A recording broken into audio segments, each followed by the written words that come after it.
बिस्मिल्लाहिर्रहमानिर्रहीम। अस्सलाम वालेकुम मैं यूट्यूब फैमिली, कैसे हैं आप? आई होप कि आप खुश होंगे। आप देख रहे हैं मेरे सामने ये ढेर सारी चीज़ पड़ी हुई है, मोज़रेला चीज़। ये मैंने बनाई है मूंग की दाल से। यूट्यूब पे एक ट्रेंडिंग वीडियो है। हमारी सिस्टर कहती हैं कि 1 कप मूंग की दाल से आप 1 किलो चीज़ आसानी से घर पे बना सकते हैं। अक्ल तो तस्लीम नहीं कर रही थी, लेकिन वीडियो देखने के बाद सोचा कि क्यों ना ये वीडियो हम भी बनाएं, ताकि सब देख सकें कि आया मूंग की दाल से चीज़ बन सकती है या नहीं। उसी सिस्टर के सारे टिप्स ट्रिक्स और स्टेप्स को फॉलो करते हुए हमने भी चीज़ बना डाली। तो आए आपको भी दिखाते हैं कि चीज़ कैसे बनती है और किस तरह की चीज़ जो है वो बनती है। साथ में उस बहन को दाद भी देनी पड़ेगी जिसने चीज़ बना डाली। यहाँ मैंने 1 कप मूंग की दाल ली है, मेजरिंग कप के साथ नाप के इसको पानी में डिप कर दिया है। अच्छी तरह मिक्स करने के बाद इसको सोक करके 2 घंटे के लिए हम रेस्ट पे रखेंगे। मिलते हैं 2 घंटे बाद, आफ्टर 2 आवर्स। दाल हमने वॉश कर दी है। ये देख रहे हैं आप, दाल अच्छी तरह से फूल चुकी है। अब करते हैं नेक्स्ट स्टेप, जिसके लिए यहाँ ब्लेंडर मशीन का मैंने जग लिया है। दाल को ट्रांसफ़र करेंगे जग के अंदर और साथ ही हम शामिल करेंगे 3 कप पानी। 1, 2 और ये गया तीसरा कप। एज़ इट इज़ हम फॉलो कर रहे हैं यूट्यूब की ट्रेंडिंग रेसिपी को। अब इसको हम ब्लेंड करेंगे अच्छी तरह से।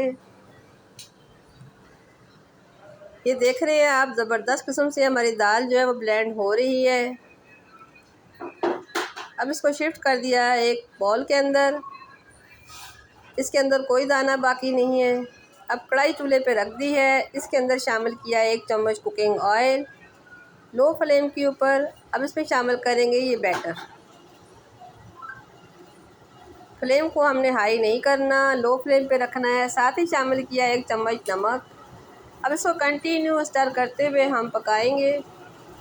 हाथ हमने बिल्कुल नहीं रोकना, ताकि इसके अंदर कोई गुठलियाँ लम्स वगैरह ना बने। आप देख रहे हैं हमारी चीज़ जो है आहिस्ता आहिस्ता थिक हो रही है। बहुत मुलायम सा बैटर है, लेकिन इसके अंदर कोई तार वगैरह बनता हुआ नज़र बिल्कुल भी नहीं आ रहा। हो सकता है कि ज़्यादा कुक होने के बाद इसके अंदर तार बन जाए। अब ये देखें, ये बहुत थिक हो चुकी है, परफेक्ट कंसिस्टेंसी में आ चुकी है, लेकिन स्टिल जो है ये चीज़ नहीं लग रही। यूँ ही लग रहा है कि शायद हम कोई हलवा बना रहे हैं। खैर, देखते हैं आगे क्या होता है इसके साथ। अब इसको हम फ्लेम ऑफ कर देंगे और शिफ्ट कर देंगे मोल्ड के अंदर।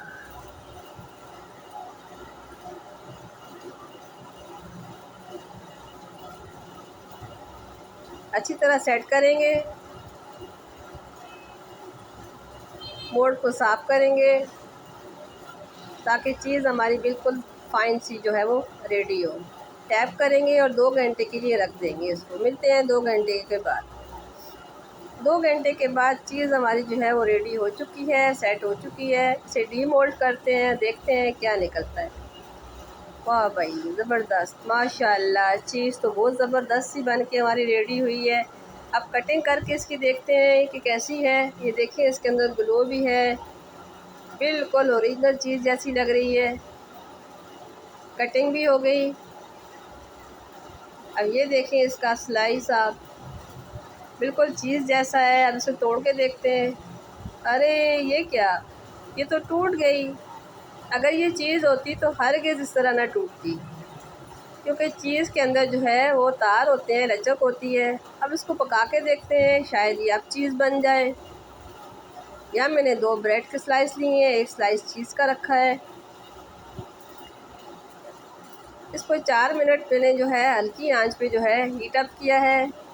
ये देखें, स्लाइस तो हमारा रोस्ट हो चुका है, लेकिन ये क्या, चीज़ तो हमारी मेल्ट ही नहीं हुई। चलें जी, दूसरी साइड से पका के देखते हैं। अब देखते हैं, शायद चीज़ मेल्ट हो गई हो। स्लाइस आप देख रहे हैं दोनों तरफ से बिल्कुल रोस्ट है। एक स्लाइस को हटाते हैं। ये तो बड़ी आसानी से सेपरेट हो गया। आप देख रहे हैं बिल्कुल क्लियर है हमारा स्लाइस। इसका मतलब है कि ये फेक है। अगर मेरी आज की रेसिपी वीडियो आपको पसंद आई हो तो प्लीज़ मुझे कमेंट्स करके बताइएगा। मिलते हैं नेक्स्ट किसी अच्छी सी वीडियो में। तब तक के लिए अल्लाह हाफ़िज़।